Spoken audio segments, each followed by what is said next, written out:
ഒരു ദിവസം എന്താ പറ്റിച്ച ഞാൻ കോഫി കുടിക്കായിരുന്നു. ഒരു സിപ്പ് കുടിച്ചപ്പോ തന്നെ കുത്തുന്ന പോലുള്ള വേദന തോന്നി എന്റെ പല്ലിൽ. പെട്ടെന്ന് ഞാൻ എന്താ അത്ര കാണിച്ചു ഇപ്പൊ ന്യൂസിന് ശേഷമാണ് കാണിക്കുന്നുണ്ടാ. അല്ല വേറെ അങ്ങനെയല്ല കാണിച്ചത്.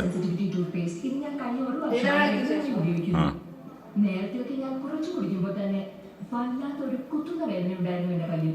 എന്നാൽ ഇപ്പൊ വളരെ നോക്കും തങ്ങളുടെ മുമ്പിൽ വെച്ചിട്ട് ഞാൻ കുടിച്ചത് ഒരു കുഴപ്പമില്ലല്ലോ.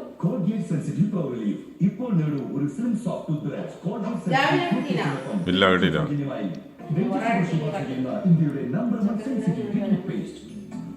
വയറായാൽ ഷേപ്പ് വേണം. ഷേപ്പ്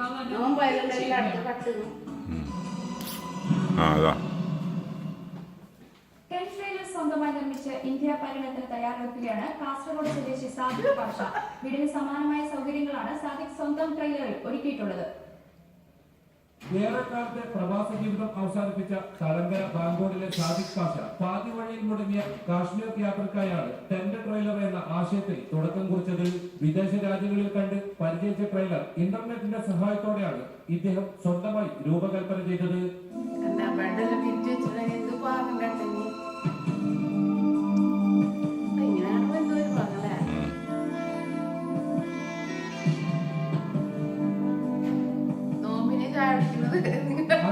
സുഖമായി കിടക്കാനുള്ള സൗകര്യവും ഭക്ഷണം പാചകം ചെയ്യാൻ അടുക്കളയും എന്തിനധികം ടെലിവിഷനും മൊബൈൽ ശുചിമതിയും വരെ ശീതീകരിച്ച ട്രെയിലറിനകത്ത് ഒരുക്കിയിട്ടുണ്ട്. അത്ര പോറല്ല അല്ലാണ്ട് കാണുമ്പോ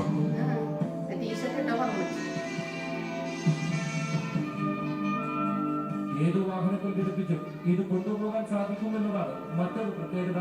8 ലക്ഷം രൂപ ചിലവഴിച്ചാണ് ട്രെയിലറിന്റെ നിർമ്മാണം. ഇന്ത്യ മൊത്തം കറങ്ങണമെന്ന് വലിയൊരു ആഗ്രഹമാണ്. വില്ലേജസ് എല്ലാം കറങ്ങണം. അപ്പോൾ വില്ലേജും കാര്യങ്ങളെല്ലാം കറങ്ങുമ്പോഴേ നമുക്ക് ഒരിക്കലും റൂംസ് അതൊന്നും അവൈലബിൾ അല്ല, കിട്ടുന്ന ബുദ്ധിമുട്ടുണ്ട്. അപ്പോൾ അതുകൊണ്ട് ഇങ്ങനൊരു ആവശ്യം വന്നു. അപ്പോൾ ഇത് നമുക്ക് ഓൺ വണ്ടി, നമുക്ക് ഓൺ വീട് കൂടെ തന്നെ ഒരു വണ്ടിന്റെ കൂടെ തന്നെ ഒരു വീട് ഉണ്ടാവണം എന്നുള്ളൊരു സ്വപ്നമാണ് ശരിക്കും ഇങ്ങനെ ഇതുവരെ ആയിട്ടുണ്ട്. റോഡിൽ 100 കിലോമീറ്റർ വരെ വേഗതയിൽ ടെന്റ് ട്രെയിലർ ഘടിപ്പിച്ച സഞ്ചരിക്കാൻ കഴിയും. 1 മാസം നീണ്ടു നിൽക്കുന്ന ഇന്ത്യ പര്യടനത്തിന് തയ്യാറെടുക്കുകയാണ് ഇപ്പോൾ സാദിഖ് പാഷ. ക്യാമറമാൻ പ്രവീൺ കർമ്മശാലിക്കൊപ്പം കേബിൾ പൈച്ചു. റിപ്പോർട്ട് കാസർഗോഡ്.